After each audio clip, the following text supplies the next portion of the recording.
प्रश्न 10। आप जानते हैं कि 3 का अपवर्त्य 3, 6, 9, 12, 15 इत्यादि है। दो उदाहरण लेकर दर्शाइए कि 3 के अपवर्त्य का घन 27 का अपवर्त्य होता है। तो 3 का अपवर्त्य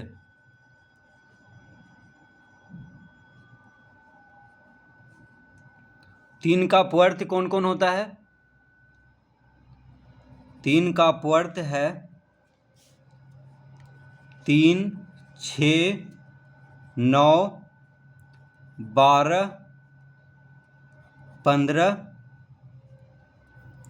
18, इसी तरह बढ़ते जाता है 3 का अपवर्त्य यानी 3 का गुणज। ठीक है, तो इस तरह ये बढ़ता जाएगा 3, 6, 9, 12, 15, 18, 21, 24, 27, इस तरह से बढ़ता जाएगा। तो ये सब हो गया 3 का अपवर्त्य। अब कह रहा है दो उदाहरण लेकर दर्शाइए कि 3 के अपवर्त्य का घन 27 का अपवर्त्य होता है। तो 3 का अपवर्त्य कौन होता है? 3। अब देखिए 3 का घन हो गया 3 का घात 3 यानी 27। 3 का घन मतलब 3 का घात 3, तो 3 का घात 3 कौन है? 27 है। तो 3 का घन क्या होता है? 27। उसी तरह 6 का घन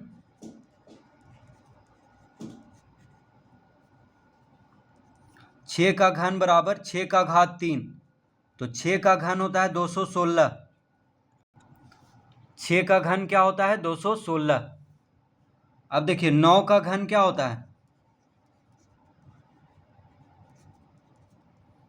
9 का घन बराबर 9 का घात 3, तो 9 का घात 3 हो जाएगा 729। ठीक है, तो 3 का अपवर्त्य का घन निकाल चुके हैं। देखिए 27, 216 और 729। अब कह रहा है कि 3 के अपवर्त्य का घन 27 का अपवर्त्य होता है। तो देखिए 27 के पहाड़ा में 216 आता है कि नहीं, ये ज्ञात करना है। तो 27 गुना 8 होता है 216। देखिए 27 गुना 8 होता है 216 और 27 गुना 27 होता है 729। ठीक है, यानी 3 का अपवर्त्य का घन 27 का अपवर्त्य होता है, क्योंकि देखिए 3 का अपवर्त्य का घन कौन कौन है? 27, 216 और 729। तो 27 गुना 1 27 होता है, यानी 27 का घन का अपवर्त्य 27 का अपवर्त्य होता है, यानी 3 का जो अपवर्त्य है उसका घन 27 का अपवर्त्य है, क्योंकि 3 का अपवर्त्य का घन है 216 और 216 जो है 27 का देखिए अपवर्त्य है। ठीक है, उसी तरह 3 का अपवर्त्य 9 है और 9 का घन है 729, तो 729 देखिए 27 का अपवर्त्य है, क्योंकि 27 से कट जाता है, यानी 27 का गुणज है ये सब। तो इस तरह से इसको हल करना है।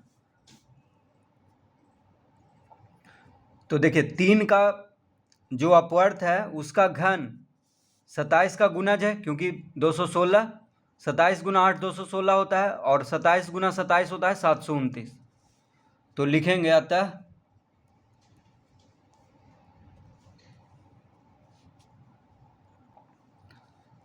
3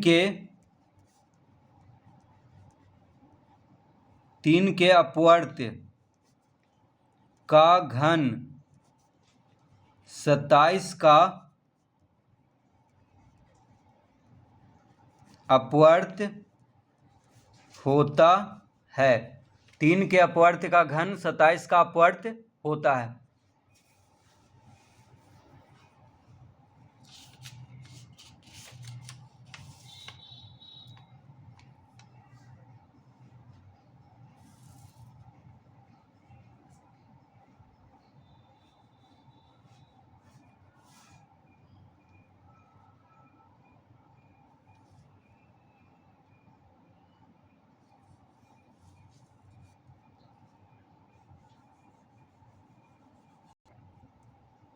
प्रश्न 11, 10,125 को किस छोटी सी छोटी संख्या से भाग दे कि भागफल पूर्ण घन हो। तो यहाँ पे 10,125 का अभाज्य गुणनखंड करेंगे। ठीक है, 10,125 का क्या करेंगे, अभाज्य गुणनखंड। तो देखिए 10,125 2 से नहीं कटेगा क्योंकि इकाई अंक पे 5 है। 3 से कटेगा कि नहीं इसको जांच कर लेते हैं। तो सभी अंकों को जोड़ करके देखते हैं। 5 2 7, 7 1 8, 8 1 9। तो 9 3 से कट जाता है, इसका मतलब 3 से ये पूरा संख्या कट जाएगा। 3 तिहाई 9, एक इधर गया 11 हो गया, 3 तिहाई 9, 2 इधर गया 22 हो गया, 3 सते 21, एक इधर गया 15 हो गया, 3 पचे 15। तो 7 5 12, 12 3 15, 15 3 18। फिर 3 से लगेगा, 3 गुना 1 3, 3 गुना 1 3, 3 दूना 6, एक इधर गया 15 हो गया, 3 पचे 15। फिर 3 से लग जाएगा, 3 तिहाई 9, 2 इधर गया 22 हो गया, तो 3 सते 21, 3 पचे 15। फिर 3 से लगेगा, 3 गुना 1 3, 3 दूना 6, 3 पचे 15। अब 5 से लगेगा, 25 पचे 125। फिर 5 से लगेगा, 5 पचे 25। तो देखिए इस तरह से 10,125 का अभाज्य गुणनखंड कर लेंगे। उसके बाद यहाँ पे लिखेंगे अतः 10,125 बराबर, अब देखिए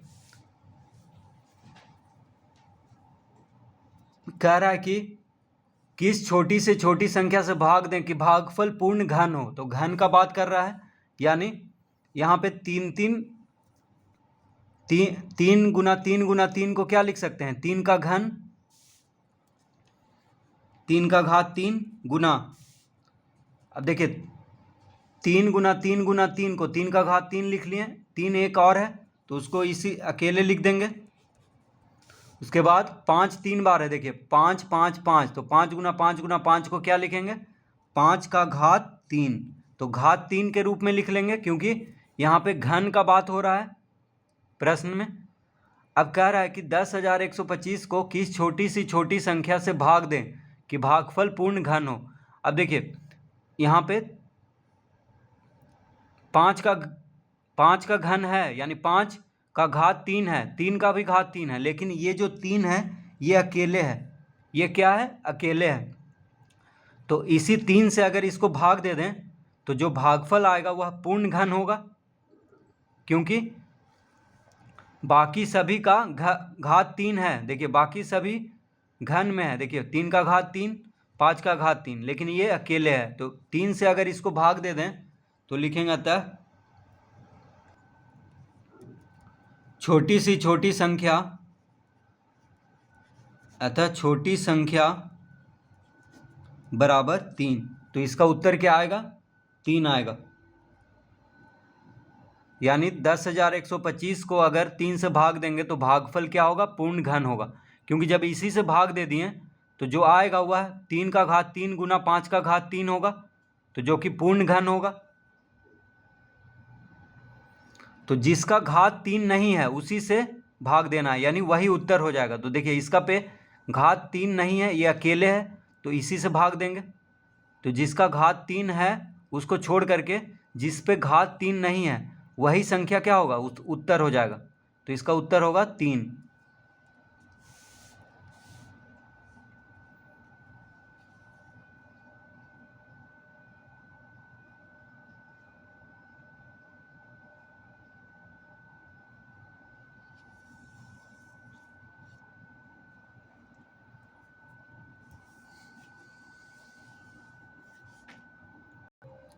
प्रश्न 12,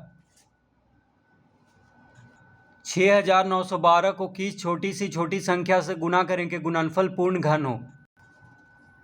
तो 6,912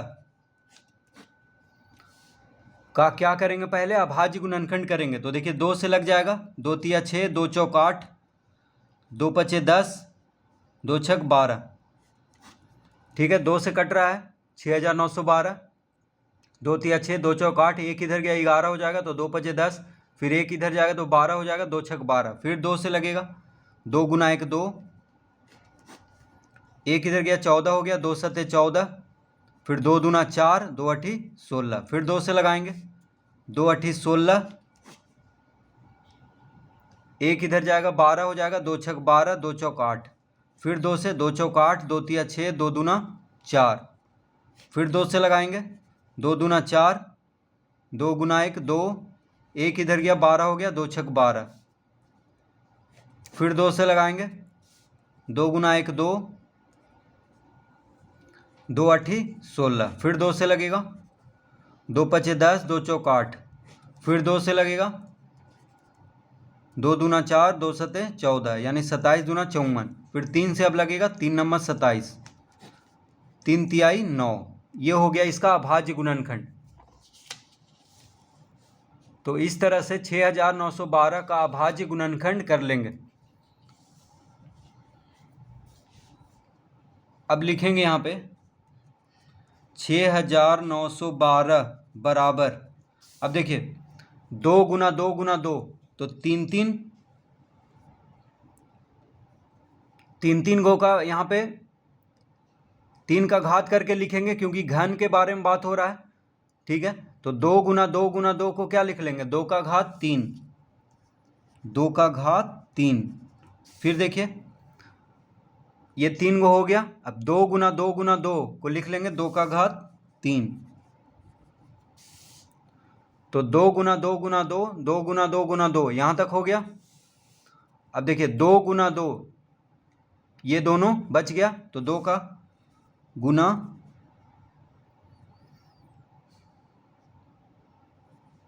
2 गुना 2 लिख लेंगे, बाकी 3 गुना 3 गुना 3 को क्या लिख लेंगे, 3 का घात 3, ठीक है।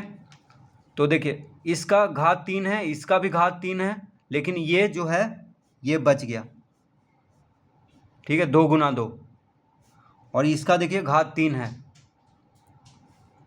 तो 2 गुना 2,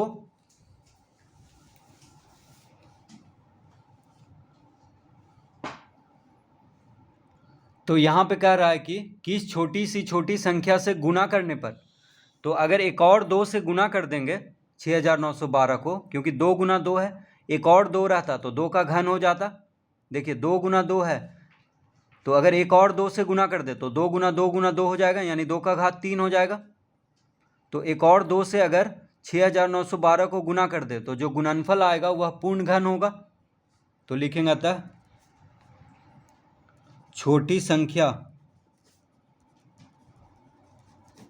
संख्या बराबर 2,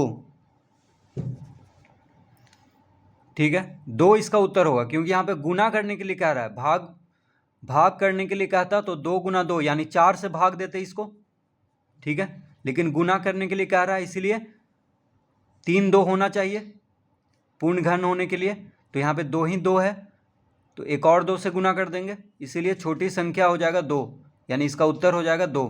तो 6912 को अगर 2 से गुना कर देंगे तो 2 का घन हो जाएगा यहाँ पे, फिर यह पूर्ण घन हो जाएगा जो गुणनफल होगा, क्योंकि सबका घात 3 है, देखिए इसका भी घात 3 है, इसका भी घात 3 है, इसका भी घात 3 है, तो इसमें अगर एक और 2 लगा दे तो इसका भी घात 3 हो जाएगा, इसीलिए इसका उत्तर 2 होगा, क्योंकि एक और 2 इसको चाहिए तभी जाके पूर्ण घन होगा, तो इसका उत्तर क्या होगा 2।